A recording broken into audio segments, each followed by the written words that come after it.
Hey, Barb. He's a friend, a son, Hey. a classmate, Bye, bud. Yeah. a social butterfly. Kids come up and say, "Hi, Matt." This is 16-year-old Matthew Wollstonhume, I'm just a great kid. a kid who can light up a room with his smile and outgoing personality. I like being nice to other kids. I try to make friends. A great kid who has survived immeasurable odds. You see, Matthew was a kid who wasn't supposed to be alive.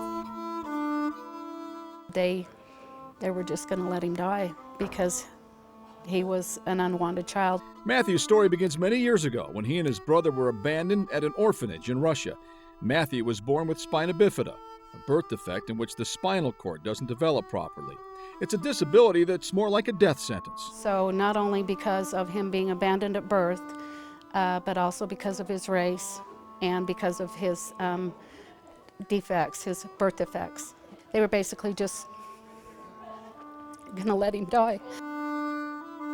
At the time, Sue Wollstonhume was grieving the loss of a daughter, Sarah, who was killed in a car accident.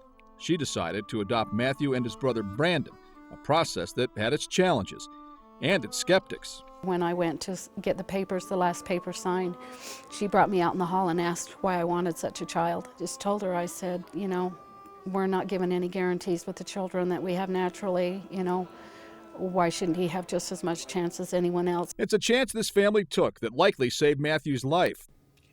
Now, flash forward 16 years later, the teen is happy and healthy. But our story doesn't stop here. Though Matthew doesn't remember his time in the orphanage, he's reminded of his past almost every day. I just want to get out of this pain. Previous surgeries for his birth defect have left Matthew in excruciating pain. Yeah, it's been really tough. Really tough. I don't complain. I don't bawl. I don't cry. I don't complain about pain. I just live with it. Matthew has learned to block the pain, but modern science is now offering him and his family some hope. And today's the day, and I'm just excited for this to happen. Just last week, Matthew underwent another surgery, and hopefully his last. Doctors inserted electrodes into his spine that should forever block the pain. It's not a permanent fix to his disability, but for this teen, it should give him another chance at life, a life that he was not supposed to have. I'm just hoping that this would go, really well.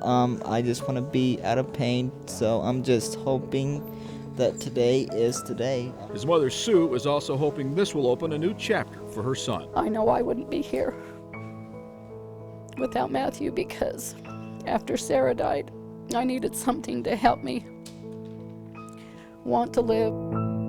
Mark Cabell for 2 News.